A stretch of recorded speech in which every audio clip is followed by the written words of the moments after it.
Sunday school, Sunday afternoon service. And is FBI still in session? Yeah. Okay, the FBI then Tuesday night.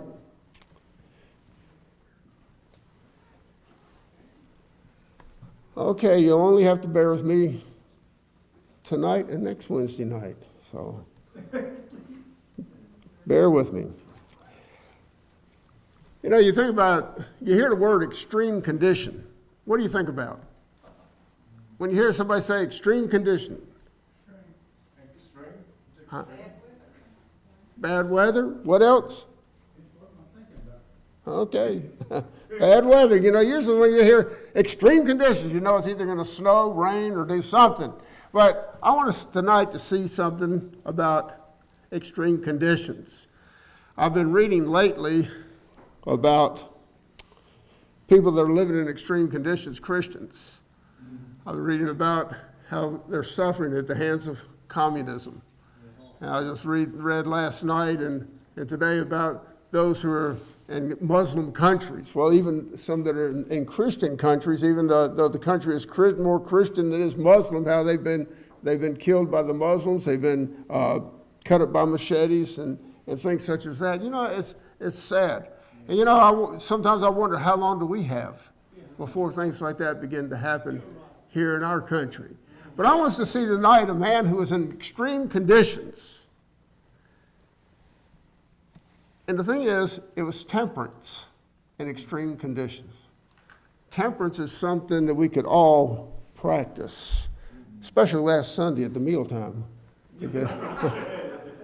Because temperance is self-control. So if you open your Bibles to Daniel chapter 1, I'd like to read one verse there. Well, as a matter of fact, I'll read the first 8 verses, and then I'll read 2 verses over in Galatians chapter 5.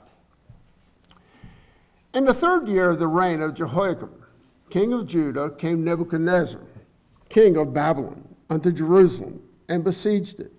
And the Lord gave Jehoiakim, king of Judah, into his hand, with part of the vessels of the house of God, which he carried into the land of Shinar, to the house of his God. And he brought the vessels into the treasure house of his God. And the king spake unto Ashpenaz, the master of the eunuchs, that he should bring certain of the children of Israel and of the king's seed and of the princes, children in whom was no blemish, but well favored, and skillful in all wisdom, and cunning to know knowledge, and understanding science, and such as had ability in them to stand in the king's palace, and whom they might teach the learning and the tongue of the Chaldeans. And the king appointed them a daily provision of the king's meat, and of the wine which he drank, so nourishing them 3 years, that at the end thereof they might stand before the king. Now among these were the children of Judah, Daniel, Hananiah, Mishael, and Azariah, unto whom the prince of the eunuchs gave names. For he gave unto Daniel the name Belteshazzar, and to Hananiah Shadrach, and to Mishael Meshach, and to Azariah of Abednego. But Daniel purposed in his heart that he would not defile himself with a portion of the king's meat, nor with the wine which he drank. Therefore he requested of the prince of the eunuchs that he might not defile himself. Now in Galatians chapter 5, verse 22 and 23. But the fruit of the Spirit is love, joy, peace, long-suffering, gentleness, goodness, faith, meekness, temperance. Against such there is no law. So I want us to see tonight Daniel, temperance in extreme conditions. As I mentioned, temperance, we all know, is another word for self-control. And I mentioned how it was Sunday afternoon at our luncheon here that we had.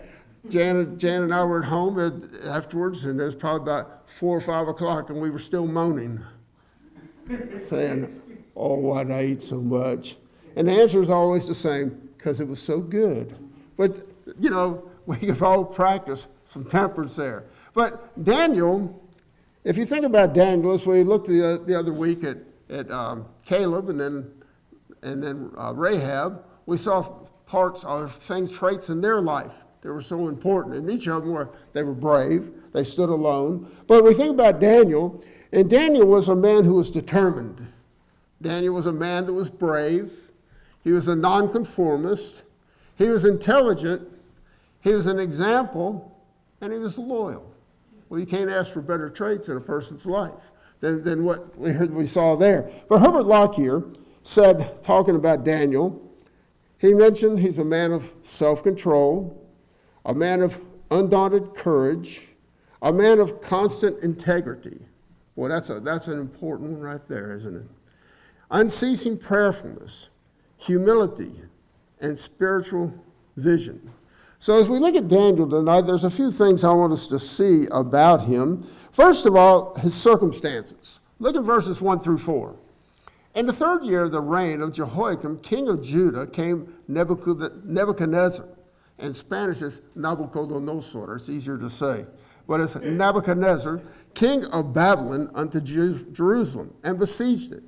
And the Lord gave Jehoiakim, king of Judah, into his hand, with part of the vessels of the house of God, which he carried into the land of Shinar to the house of his God.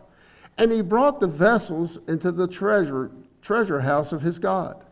And the king spake unto Ashpenaz, the master of the eunuchs, that he should bring certain of the children of Israel, and of the king's seed, and of the princes, children in whom was no blemish, but well favored, and skillful in all wisdom, and cunning in knowledge, and understanding science, and such as had ability in them to stand in the king's palace, and whom they might teach the learning and the tongue of the Chaldeans. So the first thing we see about Daniel is that Daniel was a captive. People, if you read about the different commentators, they say that he could have been anywhere between the age of 14 and 20. Now you can imagine that being in that age, between 14 and 20, and being taken away from where you live. And so the journey from Jerusalem to Babylon was around 497 miles. I got looking to see how far it was to different places. And from Trenton to Jacksonville, Florida, is 481 miles. Now can you imagine someone coming to get you out of your house, and all of a sudden they say, all right, we're going to walk. And you start walking. And you start walking day after day after day. So he was taking a long distance. He was taking 497 miles away from his home. It'd be like I said walking to Jacksonville, Florida. If we walked for 10 miles a day, that'd be close to 50 days that we'd be walking. And so he was carried away as a slave. Can you imagine what it was like for Daniel in those days going out, and for all those others, as they thought about what's going to happen to us? But I imagine Daniel was probably saying, Lord, I'm in your hands. Do with me whatever you want to do. But he said, and I'm sure that as it says, he purposed in his heart not to contaminate him with himself with the meat that the king did eat. But I'm sure that in his heart, he's saying, Lord, I know this is a difficult situation. I know these are extreme conditions, but Lord, I want to glorify you. And so Daniel, we see, was a captive. But then we see not only was he a captive, but look at verse 6 and 7. Now among these were the children of Judah, Daniel, Hananiah, Mishael, and Azariah. Unto them the prince of the eunuchs gave names, for he gave unto Daniel the name Belteshazzar, and to Hananiah of Shadrach, and to Mishael of Meshach, and to Azariah of Abednego. We all have heard of S.M. Lockridge. I'm sure everyone's heard of him. But I heard him one time preaching, and he said, my name is S.M. Lockridge. That means Shadrach, Meshach, Lockridge. And somebody asked him, he said, well, why didn't your mama name you Shadrach, Meshach, Abednego? He said, because she was afraid people would say that Shadrach, Meshach, the bad Negro. He's a very comical man, but he was a great preacher, though. But we see he was taken as captive, and so now he has identity crisis. They gave him a new name. The name Daniel means God is my judge. The name that they gave him, Belteshazzar, means whom Bel favors. And Baal was the principal divinity worshipped by the Babylonians. And so they wanted Daniel to forget all about Jehovah God and start representing Baal, the god, the principal god, or the principal divinity of the worship by the Babylonians. Hananiah, his name meant beloved of the Lord. They gave him the name Shadrach, which means illuminated by the sun god. Then Mishael means whom is this God? They gave him the name Meshach, who is like Venus. Azariah, his name meant the Lord is my help. They gave him the name Abednego, the servant of Nego. So what this was an attempt to begin brainwashing these young men. First of all, what did they do? They changed their names. Then they took them into Babylon. They changed the way that they dressed. They tried to change their thinking. They wanted to change their diet. They wanted to change their heritage. And don't we see that today? Wanted to change their heritage. They wanted to change, then they changed their location. It was all a plan to denationalize them completely. You take away their identity, you take away their culture, you take away their thinking, their diet, their heritage, their location, everything, and they put them in a new place, and they want them to just acclimate to that place and forget their past life. And so they were trying to, as I said, denationalize them completely, intellectually, socially, and religiously. And we know the saying, when in Rome, do as the Romans. But for the people that were carried away, it was when in Babylon, do as the Babylonians. But you know, a change in all these things, a change in the name, a change in the way you dress, a change in your thinking, your diet, your heritage, and your location, these things do not change a man's character. And we see a man of great character here in Daniel. Thinking of the things of what he was going through, but yet in his mind, he purposed in his mind that he was going to serve God. You know, they say character is what you are when no one is looking. So here was Daniel. He was away from his family. He was away from his home. He was away from the temple. He was away from everything he had known, but yet he was a man that had great character, a young man that had great character and did not change to what was going on, or to conform to what was going on around him. But you know, you can take, it's interesting because you can take the life of Joseph and the life of Daniel, and you can compare the two. Because we look at them, they were both Hebrews. They were both prisoners in a strange and heathen land. They were both young men when they were taken away also. They were both dreamers. We know the dreams of Joseph, how he dreamed how the sun and the stars and the moon bowed down, how the sheaves bowed down. We know the dreams of Daniel. So they were both dreamers. But they were also both revealers of dreams. How Joseph revealed the dreams of the seven fat kine and the seven lean kine and the stalks of corn. And then we know of Daniel revealing the dreams that the king had. Then their moral character was severely tested. You know, here they were, taken away from home, taken away from everything they knew. But yet their moral character was tested in such a way. Joseph by Potiphar's wife. They were alone. Who would have known? Daniel by the food that had been offered to idols. He was alone. Who would know? But yet they had great moral character. They were severely tested. Both stood firm. You know, that's a great thing. Daniel said, Joseph said, why should I do this great sin against God? And Daniel said, I don't want to contaminate myself or pollute myself with things that have been offered unto idols. Then they were both a great blessing to the homes where they dwelt. And both were raised to positions of honor. What was their secret? Loyalty to God. That was their secret. They didn't have to be. It wasn't that they were putting on a front. They didn't have to put on a front in front of someone because there was no one. They were loyal to God. They were in their heart. They purposed to serve God.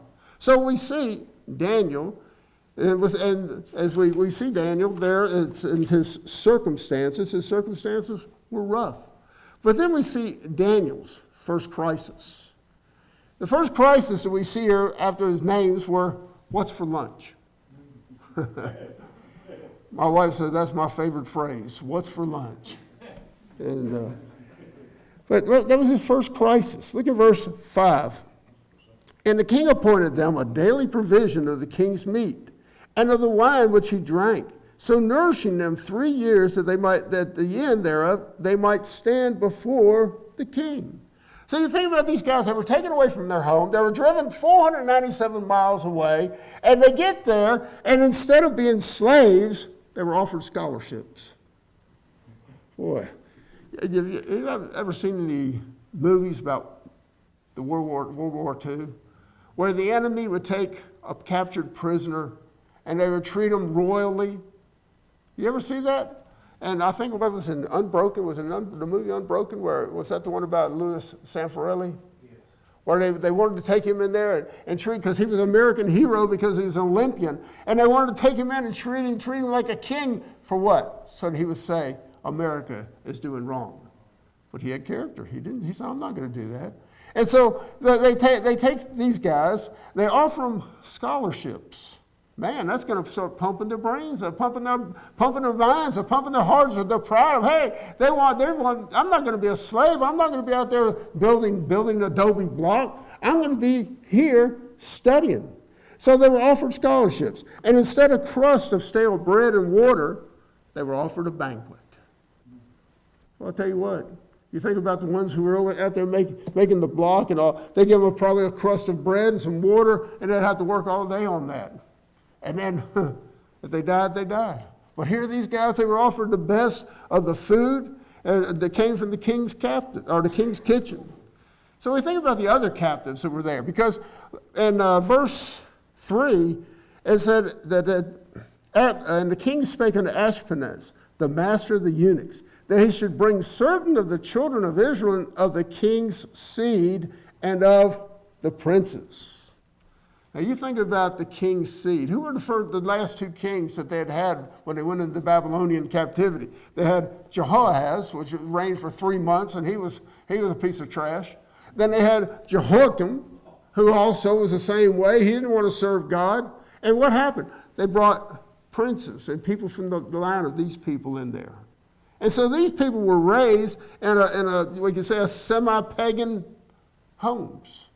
So as they sat down to eat, and they probably looked over there and said, pass the bacon. You know, here were people they were Jews that were not allowed to eat that, but man, if there was bacon on the table, I heard a Jewish guy joking around one time. He said, the best thing about getting saved is I found out what bacon was. But, you know, they probably said, pass the bacon. And give me whatever it is. You know, they had little or no regard for the things of God. And again, when in Babylon, do as the Babylonians. But thank God for Daniel, because Daniel had a choice. Look in verse 8. But Daniel purposed in his heart that he would not defile himself with the portion of the king's meat, nor with the wine which he drank. Therefore he requested of the prince of the eunuchs that he might not defile himself. What did Daniel learn? Daniel realized that nobody could defile him but himself. He could have gone ahead with the others and done what the others did, but he said, I will not defile myself. I'm the one that's in control. I remember Brother Roger Blevins, my good friend. I remember when he told me that when he was in the hospital, had his leg cut off, he said, I realized the only thing that I could control was my attitude. And you know, that's one thing that Daniel could control. He could control his attitude. He controlled that really well, because he said, I'll not defile myself. It was a matter of personal choice. You think about what he did in verse 8, it wasn't a popular thing to do. It wasn't the political thing to do. But he's there to stand alone. You know, the people we saw in the last couple of weeks, Caleb. Well, he didn't stand alone. He stood with Joshua, but they stood there alone against the 10 spies. Rahab stood alone when she hid the spies that came in and got them out of the city. And so it was a matter of personal choice, and it was a heart decision. Because in verse 8 it says, but Daniel purposed in his heart. It was a heart decision. It wasn't something that someone forced on him. He said, tonight I'll not eat meat that's been dedicated to pagan gods. I have a poem here, and I had to write beside this is a poem, because I'm not the best reader of poems. But I got this out of John Phillips' book on Daniel. It says, some ships go east and some go west before the wind that blows. It's the set of the sail and not the gale that determines the way it goes. That's good. You know, you get around where you see sailboats going this direction, this direction, this direction. It depends on how they set the sail. But, you know, that's like Daniel, his heart decision. I'm not going to contaminate myself. But it's also a humble decision. Daniel didn't demand it. He didn't say, you look here, man, I'm a fundamentalist. I'm not going to do that. Bless God. No, he went to the eunuch, the chief of the eunuchs, and he said, this is going to defile me. I don't want to do this. Let me eat pulse and drink water. It was a humble decision. He made a request to be excused from doing something that would injure his conscience. J. Vernon McGee said this, Daniel had a heart, and his convictions came from his heart. We cannot serve God by following a set of rules. We must have a purpose in our hearts. And in 1972, I got saved.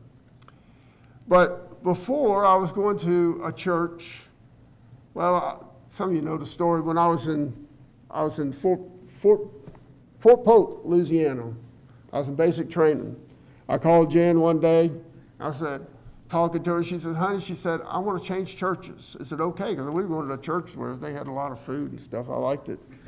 But she said, I want to change churches. Because someone had come by, she was working in the bank, someone had come by and left a Oliver B. Green tract in a drawer. And Jan remembered as a little girl going to Lyndon Jay's house and reading. She'd come up from Florida to here, and she'd read the Oliver B. Green tracts that they had in the house. And so she knew that it had to be a good church. She was saved. I wasn't. So I said, okay. I came out, got home later, and I started going to church with her. I'd always gone to church all my life. And you know, the pastor of the church, he preached the gospel, but yet he preached a very strict set of rules. And I'd sit there thinking, hey, I can do that. I can do that. There's no problem with that. I can do that. I don't do that, so I'm pretty good. And then one day, another pastor came in. He preached, you must be born again. And I realized it wasn't those rules that were going to save me. It was only through the shed blood of Jesus Christ. And I got saved. And I'm so glad I did. But I was trying to follow rules instead of learning about grace. And so Ironside said this, they stood the test in a most marked way, and did as the apostles in a latter day who said, we ought to obey God rather than men.